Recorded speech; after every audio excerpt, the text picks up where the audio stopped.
E o ministro do Supremo Tribunal Federal, Marco Aurélio Mello, disse em entrevista exclusiva ao Jornal da Manhã, nesta terça-feira, que é contra o foro privilegiado. Para ele, ninguém deveria ter esse direito. O ministro também falou sobre a imagem do STF e sobre o inquérito das fake news. Vamos assistir a um trecho com a participação do nosso colega Augusto Nunes.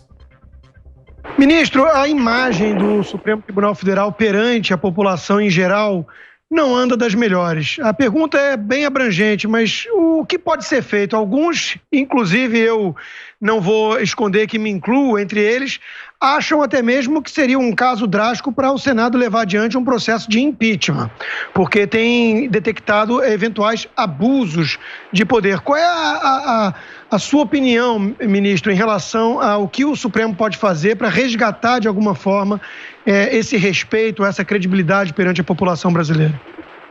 Sempre atuar com uma fidelidade maior ao direito aprovado pelo Congresso Nacional e buscando a prevalência da lei das leis do país, que é a Constituição Federal. Ou seja, o momento exige a compenetração maior de cada qual. Augusto Nunes. Ministro, a abrangência desse inquérito sobre fake news não é uma evidente ameaça à liberdade de expressão garantida pela Constituição? Eu disse isso nos 10-1, quando eu concluí que é um inquérito natimorto e acaba sendo até um inquérito do fim do mundo, porque tudo cabe nele, né? Mas essa não foi a conclusão da sempre ilustrada maioria, que placitou a instauração do inquérito pela vítima, o próprio Supremo, e também a escolha do juiz para capitaneá-lo, o que é péssimo em termos de organicidade do próprio direito, em termos de imagem do Supremo. Então, um trecho da entrevista com o ministro Marco Aurélio Mello, do Supremo Tribunal Federal. O que te pareceu, Augusto?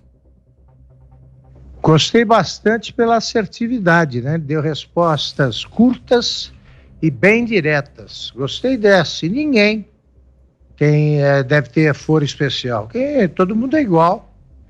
Do presidente da República a qualquer outro, né? Ao mais humilde dos brasileiros, eles têm que ser julgados pela mesma justiça, porque um vai para um tribunal, outro para o outro.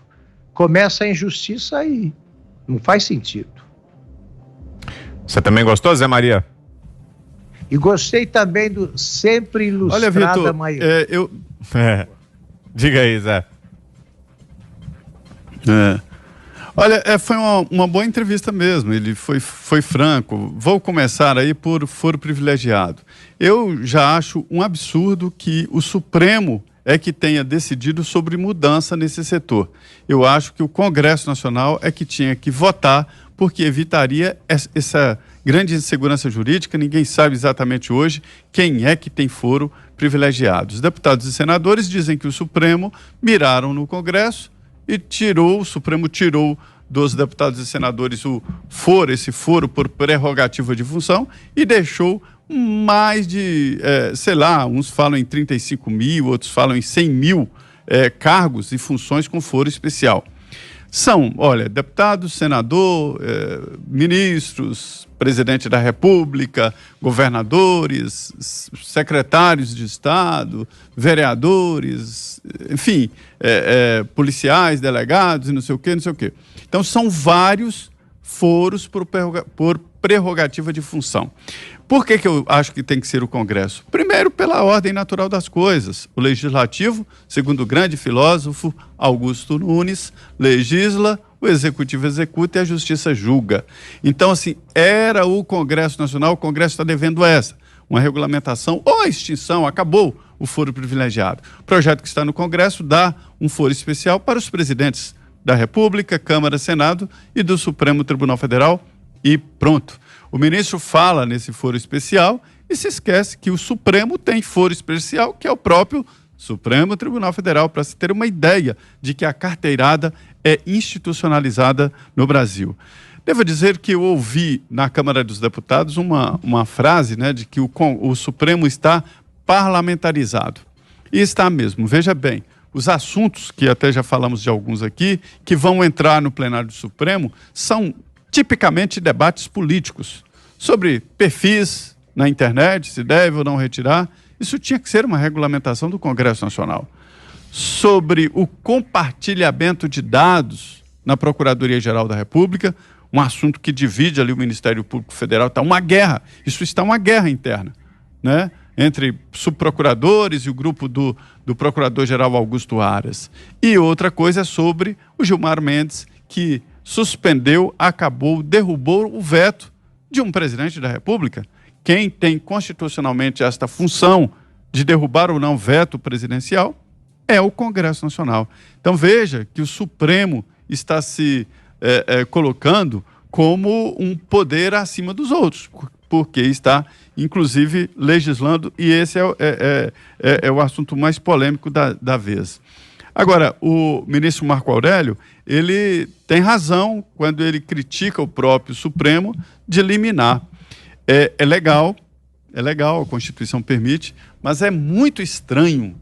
Na época, no debate da Constituinte, ninguém poderia imaginar que um ministro do Supremo Tribunal Federal pudesse pensar em tomar o celular de um presidente da República, muito menos fazer uma operação na casa e nos gabinetes dos deputados e senadores por conta de crime de opinião, né, sobre comentários na internet. Então é isso que tomou, quer dizer, o Supremo se agigantou e vai além dos 14 Supremos que o ministro falou. Ele falou 11, mas eu que estou considerando 14, porque tem a primeira, segunda turma e o plenário. Diga, Fiuza. Eu vou até dizer uma coisa arriscada aqui, Vitor. O Marco Aurélio Mello é o melhor ministro do Supremo, na minha opinião. Na verdade, eu acho que ele é o único. É o único. O problema é que o Marco Aurélio, a partir ali do final da era do PT, não sei o que aconteceu, ele mudou completamente o padrão dele e virou tropa de choque do PT. O Marco Aurélio realmente atuou de uma maneira incisiva, né, em favor do PT, que é uma quadrilha, virou uma quadrilha, em favor do Lula, né? Então, eu não sei o que aconteceu. Agora, em termos de estofo, né, intelectual, de preparo, o Marco Aurélio é o único, porque o resto é aquele arrastão petista lá, Fachin, Barroso. Barroso tem aí uma pompa, mas o Barroso, você pode olhar toda a entrevista, toda a decisão é proselitismo politicamente correto, né? O Barroso é ali, né, um personagem que procura compor, né, ter um lugar ali na elite intelectual, né? Assim, ele não acho, nunca vir nada dele de fato consistente, independente, corajoso, como decisão judicial. E o resto, Lewandowski, Toffoli, eu não preciso ficar recitando aqui para cansar a beleza do nosso espectador, do nosso ouvinte, né? É uma corte altamente desqualificada, né? Gilmar Mendes e tal, Carminha, Rosa Weber. O Marco Aurélio, né, se ele seguir essa linha dessa entrevista, ele é a peça do STF que, de fato, domina, de fato, tem ali uma compreensão fina, né, do direito, da sociedade. É realmente o único, na minha opinião, preparado. E ele está, nesse momento, assumindo uma posição que é crucial, porque, como falávamos anteriormente, o Brasil e o mundo também, né, mas aqui a gente está vivendo uma onda de covardia, onde, por conta aí de um bilhetinho de R$ 1,99 de panfleto político, para você fingir que está combatendo a direita e tal, estão entregando de bandeja a liberdade de expressão. Essa é a verdade, né? A gente está vivendo uma situação, um vexame, né? Então, essa posição do Marco Aurélio é muito importante, porque o que acontece? Agora, a tramitação do projeto das fake news está lá, a gente viu no Senado, a votação mais vergonhosa da história contemporânea do Senado Federal, votou pela mordaça, né? Os tucanos votaram pela mordaça. Foi uma coisa, sim, um capítulo negro, né? E o que acontece? Vai para a Câmara dos Deputados e, como é que vai ser isso aí e tal? Bom, estamos vendo lá, está lá, debate do Rodrigo Maia com o Felipe Neto e não sei o quê, quer dizer, está mal parado. Augusto Nunes acabou de lembrar, né? A condução do processo está na mão do Orlando Silva. O Orlando Silva, o Augusto falou do aspecto aí, Partido Comunista e tal. Eu vou além, o Orlando Silva é a tropa de choque da Dilma Rousseff. E foi expelido do ministério da Dilma Rousseff por irregularidade. É um cara muito simpático, que muita gente gosta, né, que faz essa pequena política e esse varejão, né, talvez por isso tenha recebido aí essa oportunidade, mas não dá para confiar no personagem. Então, a gente está diante agora de um fronte decisivo na história da democracia brasileira, onde os habituais defensores, os supostos defensores da liberdade, estão escondidos numa narrativa perigosa que é pela censura. E é bom aí que o ministro Marco Aurélio, que quando quer, como nós vimos nessa entrevista ao Augusto, ao Constantino, quando quer, o Marco Aurélio é bastante sólido na afirmação das suas posições. Eu espero que ele ajude ali dentro do Supremo, ainda que isolado, a repelir, porque a partir, né, quer dizer, se esse projeto de lei passar no Congresso Nacional com esses princípios de uma instância verificadora da verdade, né, o checador oficializado, e a possibilidade realmente de abrir as comunicações telefônicas, por exemplo, né, quer dizer, você ter como rastrear as comunicações, os contatos telefônicos, em nome aí de uma suposta luta contra o gabinete do ódio, contra a milícia, etc., que é uma piada, aí sim a gente vai estar entrando de verdade no obscurantismo.